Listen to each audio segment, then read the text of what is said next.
Hi, everybody. As you know, we can't meet in person, so because we miss you so much, we thought we'd come to you. So probably every other week or so, we're going to send you a short e-seminar related to some theme that we would have done anyway here at Witherspoon, or based on what's happening in society, some of our thoughts about how to think about that and how to learn from that.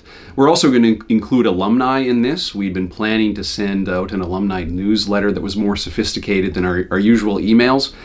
So alumni, you'll be getting these as well. We miss you too, and we hope it's helpful for you.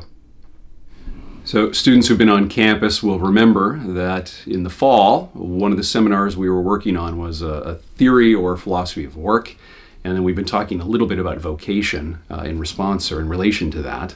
And at the same time, by good fortune, I guess, we were reading C.S. Lewis's Problem of Pain this semester, which certainly relates to the experience that many are having this semester. And I'd like to put that together a little bit in today's e-seminar. To think about a little bit more vocation in material conditions. If you came to the seminar that we did on vocation when we were reading John Finnis, one of the things that Finnis reminds us is we need to determine vocation in light of the actual concrete circumstances in which we find ourselves. So a little bit about the vocation of a student just now in light of suffering and possibilities of pain that some will be feeling. Of course, you have to be responsible. If you need to take care of yourself, if you need to take care of your parents, your friends, or your neighbors, justice and prudence demands that.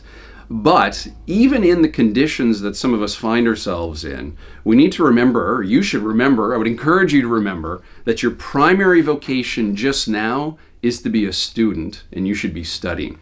So here's a quote from Lewis from On Living in an Atomic Age, which I think is a great little quote. Here's what he says. If we are all going to be destroyed by an atomic bomb, let that bomb, when it comes, find us doing sensible and human things.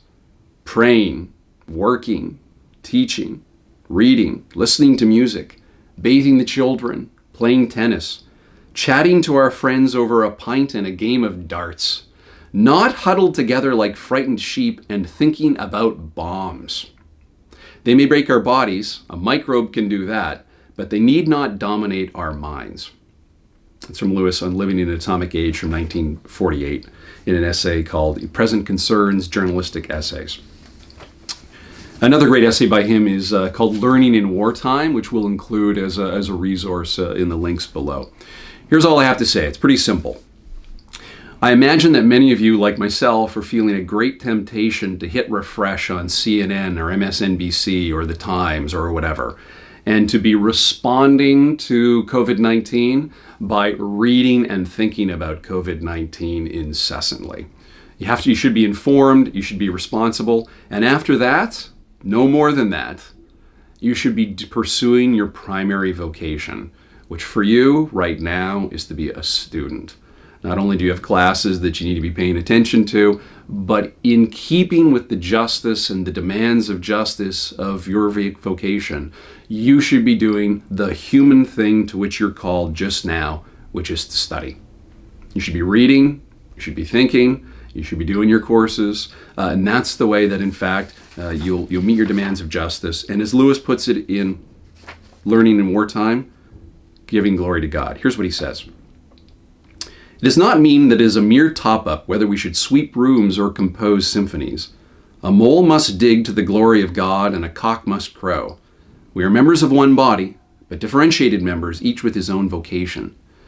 A man's upbringing, his talents, his circumstances are usually a tolerable index of his vocation. If our parents have sent us to Oxford, poor things, they didn't get to go to Princeton, if our country allows us to remain there, this is prima facie evidence that the life which we, at any rate, can best lead to the glory of God at present is the learned life. So, I hope you bring glory to God and keep your demands of justice. Study away. Be well.